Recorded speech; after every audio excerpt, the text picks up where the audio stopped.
కాకరకాయ కారం చేసుకుంటున్నాను అనమాట ఈరోజు. ఎన్ని రోజుల నుంచో, ఎన్ని మంత్స్ నుంచో అనుకుంటున్నాను కాకరకాయ కారం చేయాలని. కాకపోతే అది కరెక్ట్గా సరిగ్గా కుదురుతుందో లేదో అని చెప్పేసి నేను ట్రై చేయలేదు. సో నేను గానుగ నూనె అంటారు కదా, పీనట్ ఆయిల్, సో అది తీసుకొచ్చుకొని దాంట్లో కాకరకాయలు సన్నగా అది కట్ చేసుకొని రౌండ్గా గోల్గా కట్ చేసుకొని దాంట్లో వేసేసుకున్నాను. బాగా వేగిన తర్వాత కరివేపాకు వేసేసాను. ఇది ఆల్రెడీ నేను రెడీ చేసుకొని పెట్టేసుకున్నాను. ఇది వెల్లుల్లి, గార్లిక్, ధనియాలు, ఉప్పు, కారం, అంతే. వీటిని పేస్ట్లా చేసుకొని పెట్టేసుకున్నాను అనమాట. యాక్చువల్గా పొడిలాగా అవుతుందేమో అనుకున్నా, కానీ ఇది పేస్ట్ అయింది, బట్ ఇట్స్ ఓకే. ఇది వేసేసుకొని తిప్పేసుకొని ఆపేసుకొని ఆల్మోస్ట్ అది మంచిగా కాకరకాయ కారం,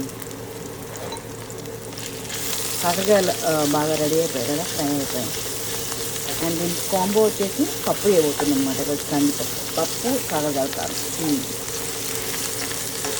చాలా చాలా రోజులు అవుతుంది. లాస్ట్ టైం నేను తిన్నదంటే ఇండియాలో మా మమ్మీ చేసినప్పుడే ఒక డబ్బాకి కానీ ఒక గిన్నెలో వేసి పెట్టేది. అసలు నా ఫేవరెట్, చాలా బాగా చేస్తుంది మా మమ్మీ. ఇదిగో రెడీ అయిపోయింది.